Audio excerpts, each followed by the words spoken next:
on the guest list. I ain't VIP. I snuck in the exit, learned the VIP. I've been in this game for years. It made me an animal. There's rules to this here. I wrote me a manual. Big, always miss you the day after primaries. Gang, New Jersey held its primaries last night, and well, let's look at the morning after here. And we're gonna start with just one of the tightest races where splitting the vote really came into play. It's the Gregorio versus Frank Paletta back and forth contest, where Frank Paletta is at 15,670 votes.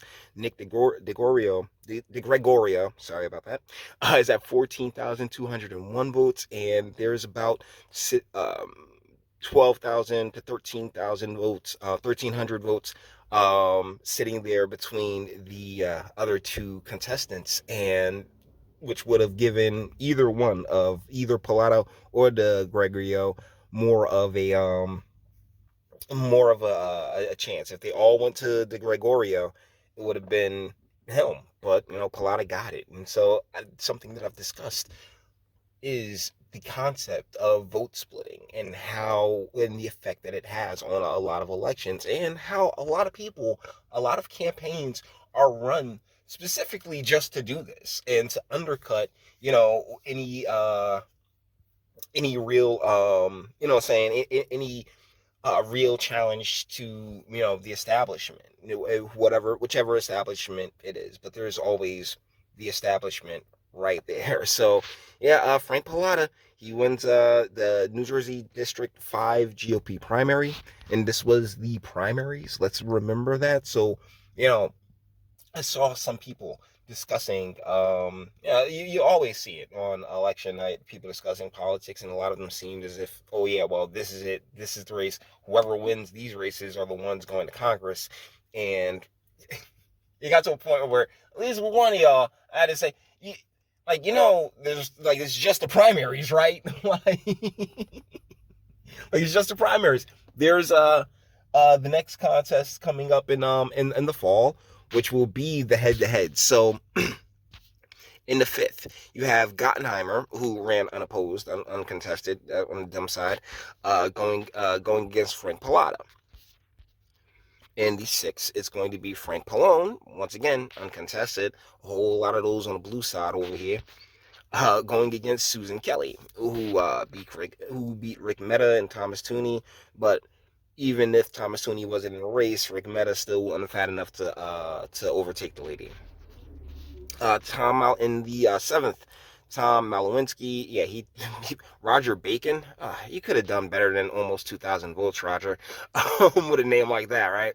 But Tom Malowinski takes his primary challenge very easily, where this was one of the most notable contests because it featured Phil Rizzo, who I've actually donated to, somebody who I like, I believe is genuine, but at the same time, will continuously do as so many have and participate in the rigged game. All right, make absolutely no mistake about it. This state here is New Jersey is the breeding ground for a lot of concepts and ideas when it comes to election tinkering, and so thusly, to expect to be able to overtake the establishment is something that you really, really have to come out of left field with. And unfortunately for Phil, it just wasn't in the cards. And here's the thing. I had John Flora, John Eiselman, Eric Peterson, not been in the race, what have you. This would have been far more hotly contested. But what have we talked about? The idea of splitting votes. One of the reasons why I personally will always, look to work a head-to-head contest as opposed to a primary is because that's where the establishment really gets to have its fun and kind of just toss in there whoever the hell they so desire, such as is the case with Tom Keene Jr. Ooh, I mean, Keene, come on, guys. There's an entire university, I believe, named after this family here in the great state of New Jersey. I mean, it really doesn't get much more establishment than that. And Matt Rooney blocking my producer on Twitter because he was pointing out how he wanted to sit here and say, oh, this isn't a real contest. Yeah, you know what? Fuck this. This gives me a chance to really shit on Matt Rooney because, once again, without that vote split, right? I mean, this is a real contest between Phil Rizzo and Tom Keene Jr. But A, you got the vote split, and B, you had Matt Rooney out there saying, "Oh, this isn't a race. This isn't a race. This isn't a race." Dude, like, which is something I don't believe any journalist should ever be comfortable enough to fucking say. I really don't. I don't believe any true journalist should ever sit there and say that, yeah, I have the power to determine what is a real race and what isn't a real race. And like, if your journalist is doing that, that's not a fucking journalist. That's an establishment fucking shill. Fuck you, Matt Rooney. For real. For real. That what a dick. What an absolute dick. But whatever, your boy, like your guy's in there, and I for one, what did I say? I didn't even do a New Jersey this week. Why? Because what do you want me to say? Oh yeah, the house always wins in the end, guys. Gotta get used to it. Bob Menendez, that was easy peasy. Marcos Arroyo, it was uncontested. I'm telling you, these spots where the Republicans are run uncontested, they are so deep in the blue that, guys, it's good luck, and good luck in November. All right. You got Bill Pascrell winning uncontested as well, and he's going to be going up against Billy Prempeh. Good luck, brother Prempeh. I've actually I've done content with him, featuring him, with the CBS call and everything like that back in the day, back in the crack, which feels like forever ago, right? It was like 2017, 2018, feels like forever ago. Donald Payne Jr. coasting. I mean, absolutely. Okay, so what's particularly hilarious here is how NewJersey.com, they put out like just bullshit about, oh yeah, Ahmad Oakley is making Donald Payne Jr. sweat. The only thing that makes Donald Payne Jr. sweat is a flight of stairs, okay? Fuck. This man is so, like, yo, he is a rubber. You know what? The less said, better. We're just gonna move on. David Pickney is gonna be taking on Donald Payne, and as someone who's worked a Republican general election contest against Donald Payne before, yeah, okay, sure. Mikey Sherrill went uncontested in the 11th. Paul DeGroot is barely nudging out. I think they're still counting votes on this one. He's barely nudging out though. Tayfun Celine, Toby Anderson. Okay, you got some love, dude. But yeah, this is another one where there's a lot of vote splitting that's taking place. And here's the thing: it's your right to vote split, right? Like technically, like no one can tell you no, you can't run. So thusly, it's your right to vote split, which is why when I personally was presented with a vote split situation, I was like, you know what? Nah, man, I'm not interested in that because ultimately, I I want like the head to head is generally the only way to really be able to take out an incumbent.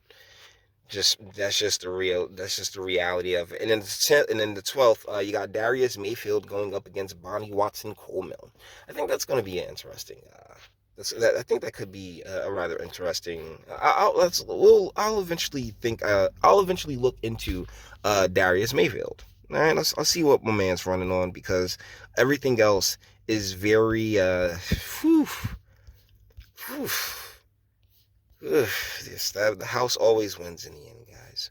It always does. Andy Kim. I mean, 36,000. Oh yeah. This place has been gone.